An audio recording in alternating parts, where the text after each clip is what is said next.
Listen closely, because what I'm about to say might surprise you, maybe even shake you. This video hasn't found you by accident. No, God has brought you here for a reason. Right now, in this very moment, He is reaching out to you with a message that could change everything. A truth you need to hear.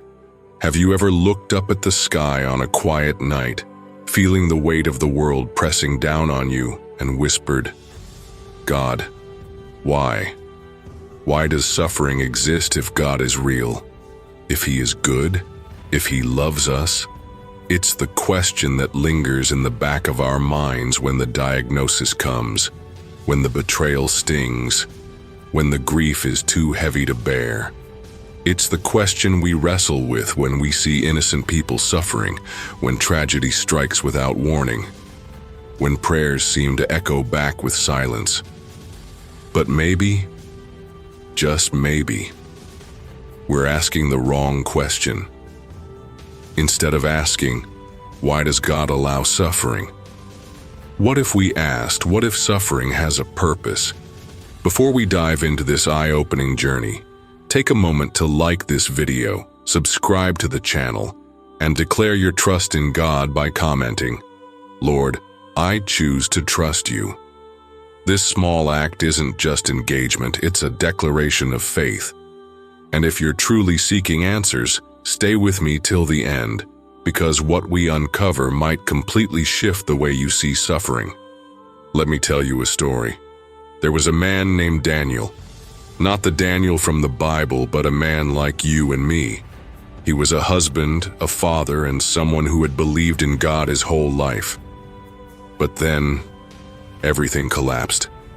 His wife was diagnosed with an aggressive illness. Medical bills piled up. The stress became unbearable. He prayed. He begged God for healing. He quoted scripture, fasted, and did everything he thought a Christian should do. But his wife only got worse. And then one day, she was gone. And with her, Daniel's faith seemed to die too. He stopped going to church, stopped praying, stopped believing.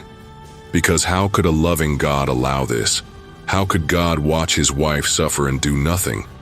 Maybe you felt like Daniel before. Maybe you're feeling that way right now. If you have, you're not alone.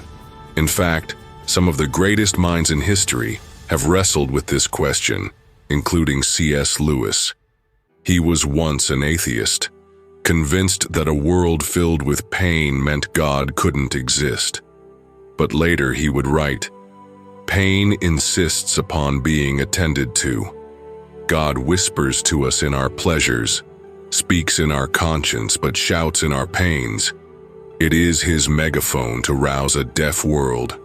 Could it be that suffering isn't proof of God's absence, but of his presence? Let's take a look at the Bible. One of the most powerful stories of suffering is found in the life of Job. Job was a righteous man, devoted to God. He had wealth, a loving family, and everything a person could ask for.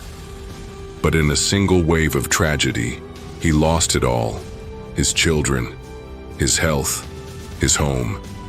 He was reduced to sitting in ashes, scraping his wounds with broken pottery, asking the same question Daniel did, the same question we do. Why God? And for a long time, God was silent. But then, God spoke. And when he did, he didn't explain why Job suffered.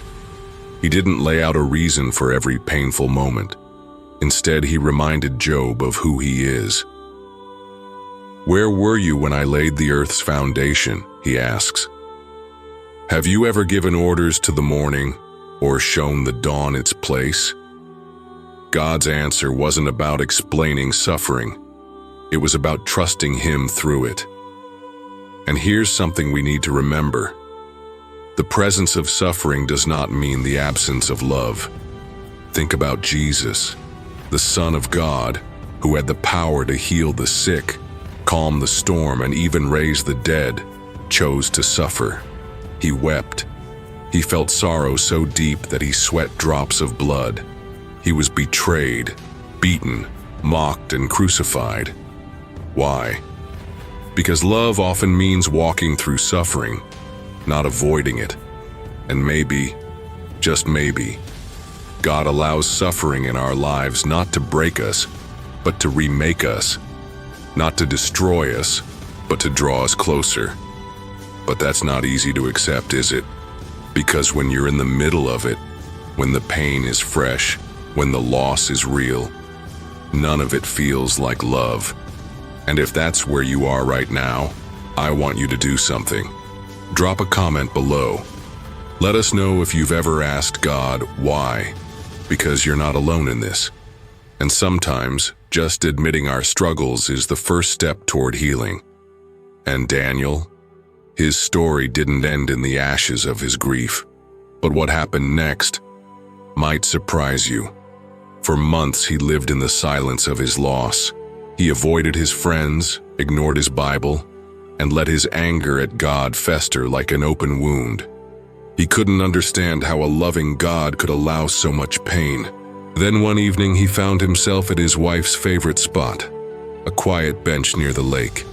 It was where they used to sit and talk about their dreams, their faith, and their future. But now, it was just him, alone. Or so he thought. A stranger happened to be sitting there, a much older man with a kind but weathered face. He noticed Daniel's distant stare and simply asked, "Tough night?" Daniel nodded but said nothing. Then, after a long pause, the old man spoke again. "You know, I once lost my wife too." Daniel glanced up, surprised. "And I was angry," the man continued. "I told God that if he was good, he wouldn't have let it happen. That if he really loved me, he wouldn't have taken her." Daniel finally spoke. "What changed?" The man sighed, staring at the water. "I realized I was measuring God's love by my circumstances. I thought if life was good, God was good. If life was painful, then God must not care." He looked at Daniel, but then I looked at Jesus. And maybe that's exactly where we need to look too. Because if anyone had the right to question suffering, it was Jesus. He was sinless, perfect, deserving of nothing but glory and honor. And yet, he was rejected, beaten, nailed to a cross he didn't deserve. At any moment, he could have stopped it. He could have summoned angels, silenced his accusers, and walked away from the suffering. But he didn't. Because love doesn't run from pain. Love walks through it. And in his final moments, Jesus cried out words that may sound familiar to us when we're in the depths of suffering. My God, why have you forsaken me?" Even Jesus, the Son of God, felt the weight of suffering. But here's the beautiful truth. His suffering wasn't the end of the story. 3 days later, he rose. He conquered death. And he proved that suffering, no matter how deep, doesn't have the final word. And maybe that's what we need to hold on to. Suffering isn't meaningless. It's not wasted. C.S. Lewis put it this way: hardships often prepare ordinary people for an extraordinary destiny. What if your pain isn't proof of God's absence but of his plan? Look at Joseph in the Bible, sold into slavery by his own brothers, wrongfully accused, thrown into prison, years of suffering with no explanation.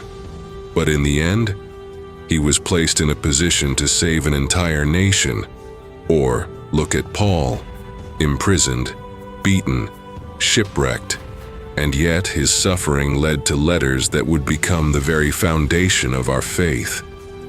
Every great story in the Bible has one thing in common: suffering wasn't the end. It was the beginning of something greater. And Daniel? That night by the lake, something shifted. He didn't get all the answers, but he realized something important. He had spent so much time waiting for his suffering to make sense that he forgot to take it to the only one who could carry it. And maybe that's where you are too. So let me ask you, what would happen if instead of running from God in your suffering, you ran to Him? If this message is speaking to you, let us know in the comments. Have you ever had a moment where God met you in your pain? Your story might encourage someone else who needs to hear it today. Because suffering isn't the end. Not for Daniel, not for Joseph, not for Paul, and not for you. Daniel still missed his wife. That part didn't change. The grief didn't magically disappear overnight. But something inside him had shifted. For the first time in a long time, he prayed. Not a perfect, polished prayer. Just raw, broken words whispered into the night. God, I don't understand, but I need you. And that was enough. Because sometimes faith isn't about having all the answers. It's about trusting God even when we don't. Maybe that's what Job realized too. He never got a clear explanation for his suffering, but he did get something better. He encountered God in a way he never had before. He said, "God, my ears had heard of you, but now my eyes have seen you." Maybe suffering has a way of opening our eyes, of pulling us closer to the heart of God. C.S. Lewis once said, "We can ignore even pleasure, but pain insists upon being attended to. It forces us to ask the hard questions. It strips away our illusions of control. It humbles us, and if we let it, it can lead us straight into the arms of a loving Father. But that doesn't mean suffering is easy. It doesn't mean we won't wrestle with doubt, fear, or heartbreak. Even Jesus in the Garden of Gethsemane cried out, "Father, if you are willing, take this cup from me. Yet not my will, but yours be done." Even Jesus felt the weight of suffering, but he trusted the Father's plan. And here's the truth. God may not always remove the suffering, but He will always redeem it. Maybe right now, you're in the middle of something painful. Maybe you feel like Daniel did, angry, lost, or alone. Maybe you've even thought about walking away from your faith. But what if this pain is not the end of your story? Joseph didn't see the purpose of his suffering when he was sitting in prison. Job didn't see the purpose of his suffering when he was covered in sores. And the disciples didn't see the purpose of Jesus' suffering until after the resurrection. What if right now you're in the middle of a story that God is still writing? Daniel didn't get his wife back, but he did get something unexpected. Peace. The kind of peace that doesn't come from having all the answers, but from knowing who holds the answers. And maybe that's the peace God wants to give you too. So let me ask you, what if your suffering isn't a sign that God has left you, but an invitation to trust Him more deeply than ever before? If this message spoke to you, let us know in the comments. Have you ever experienced God's presence in the middle of suffering? Your story might be the encouragement someone else desperately needs. And remember this, your pain is real. Your questions are valid, but so is the love of God.